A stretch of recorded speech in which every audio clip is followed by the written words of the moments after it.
Good morning बच्चों, मैं आपकी मैडम डॉक्टर हेमलता कौर आज आपको समझाने वाली हूँ अम्ल, क्षार व सूचक। सबसे पहला टॉपिक है हमारा अम्ल। देखो अम्ल क्या होते हैं, जो स्वाद में खट्टे हों, यानी अम्ल जो होते हैं अगर उनको चखा जाए तो वो स्वाद में खट्टे होते हैं। लेकिन आप ऐसा मत करना कि चख के देख लो, सभी अम्ल को चख नहीं सकते हैं, कुछ अम्ल खतरनाक भी होते हैं। ये नीले लिटमस को लाल रंग में बदल देते हैं और ये क्या करते हैं, जलीय विलयन में, ये जलीय विलयन में H+ आयन देते हैं। अगर इनको किसी अम्ल को जल में घोल दिया जाए तो ये H+ आयन मुक्त कर देते हैं। अब देखिए इनके उदाहरण, एग्जाम्पल्स।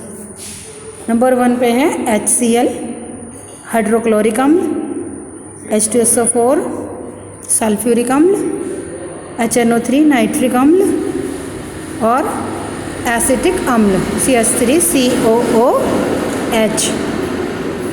अब बात आती है, कुछ में लिखा रहता है कि सांद्र अम्ल। अब ये सांद्र अम्ल क्या होते हैं, जिन अम्लों में अम्ल की मात्रा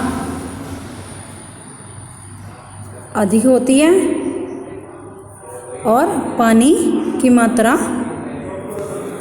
अम्ल की मात्रा अधिक हो और पानी की मात्रा कम हो, वो सांद्र अम्ल कहलाते हैं। दूसरा होता है तनु अम्ल, जिसको कहते हैं हम डाइल्यूट एसिड,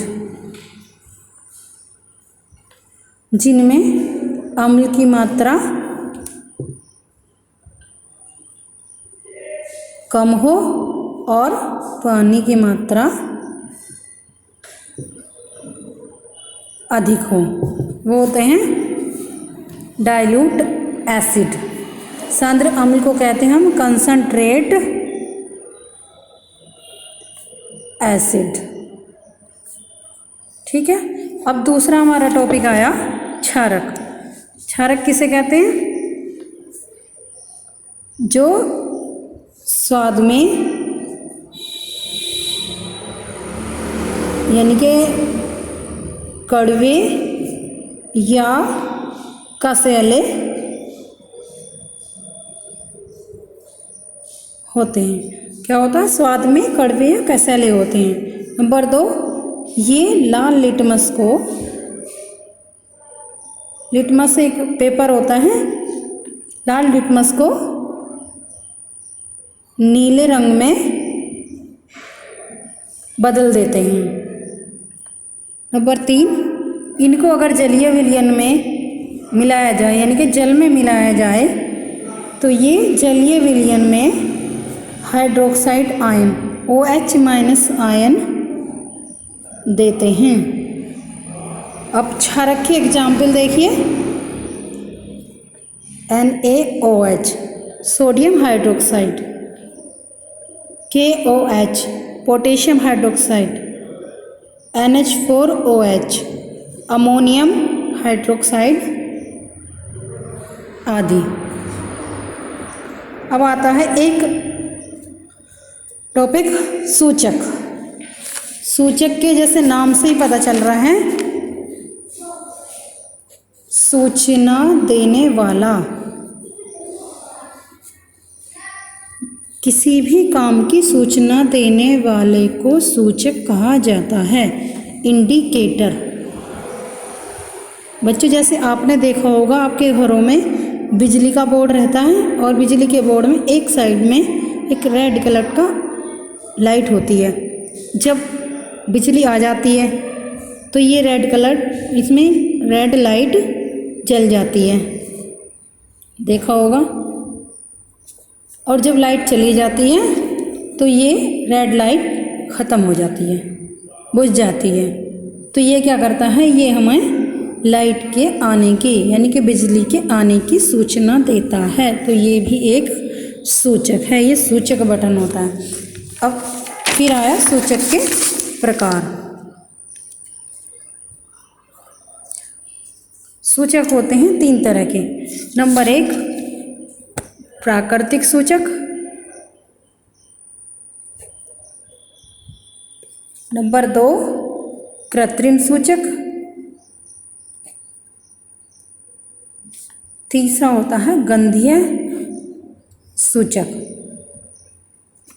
ठीक, अब पहला नंबर हम ले लेते हैं प्राकृतिक सूचक।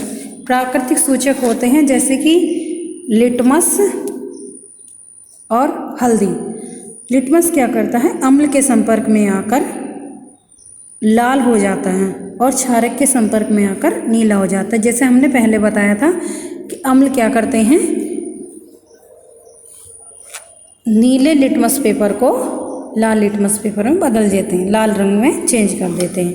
और दूसरा है प्राकृतिक सूचक हल्दी। ये अम्ल के संपर्क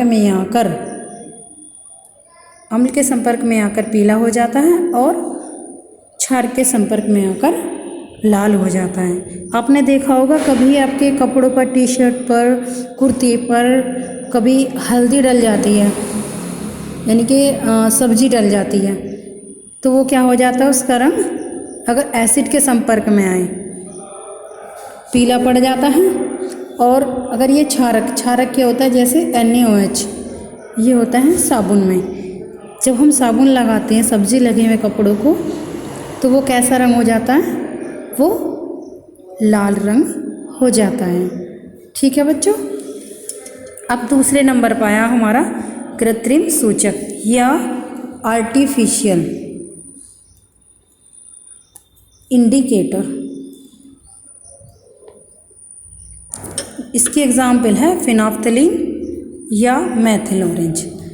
आर्टिफिशियल इंडिकेटर वो होते हैं जो केमिकल्स से बनाए जाते हैं, रसायनों द्वारा बनाए जाते हैं। फिनोल्फ्थालीन क्या करता है, अगर इसे क्षारक के संपर्क में लाया जाए, बेस के संपर्क में, तो ये गुलाबी रंग देता है। और इसको अम्ल के संपर्क में लाया जाए तो ये पानी जैसा ट्रांसपेरेंट, यानी कि पानी जैसा आर पार दिखने वाला लिक्विड में बदल जाता है। दूसरा है ये मेथिल ऑरेंज। इसको मेथिल को क्या क्षारक के संपर्क में लाने पर यह पीला रंग देता है और अम्ल के संपर्क में लाने पर ये लाल रंग देता है। ये बच्चों सभी याद करने हैं, आपको कॉपी में नोट भी करने हैं और याद भी करने हैं। इसके नोट्स मैं आपको भेज दूँगी, वो आपको नोट करने हैं और फिर वो याद करने हैं। तीसरा आया गंधीय सूचक। गंधीय यानी कि जिसमें स्मेल चेंज हो जाए, वे सूचक जो स्मेल अपनी महक या स्मेल चेंज करके कोई सूचना हमें देते हैं। जैसे प्याज है, वनीला और लौंग का तेल। प्याज को अम्ल के संपर्क में लाने पर यह तीक्ष्ण गंध देता है, यानी कि इसकी गंध और तेज हो जाती है। और क्षारक के संपर्क में लाएं तो कोई भी गंध नहीं आती है। एक पदार्थ होता है वनीला, जैसे आपने सुना होगा vanilla ice cream, vanilla pastry. Vanilla उसी में डाला जाता है, आइसक्रीम में डालता है, पेस्ट्री में डालता है। तो अगर इसको अम्ल के संपर्क में लाते हैं वनीला को, तो इसकी गंध समान रहती है, यानी कि कोई भी चेंज नहीं होता है। और अगर क्षारक के संपर्क में लाते हैं तो इसमें कोई गंध नहीं आती, यानी कि अम्ल के संपर्क में गंध वैसी की वैसी रहती है और क्षारक के संपर्क में कोई गंध नहीं आती है। फिर देखिए लौंग का तेल, अम्ल के संपर्क में लाएंगे तो वही गंध रहेगी, यानी कि समान गंध लौंग के तेल के। और अगर हम क्षारक के संपर्क में लाएंगे तो कोई गंध नहीं होगी। ठीक, आशा करती हूँ बच्चों आपके समझ में आ गया होगा। ठीक है, अब इसके नोट्स में आपको भेज रही हूँ, वो आपको कॉपी करने हैं और ये आपको याद करना है अच्छे से।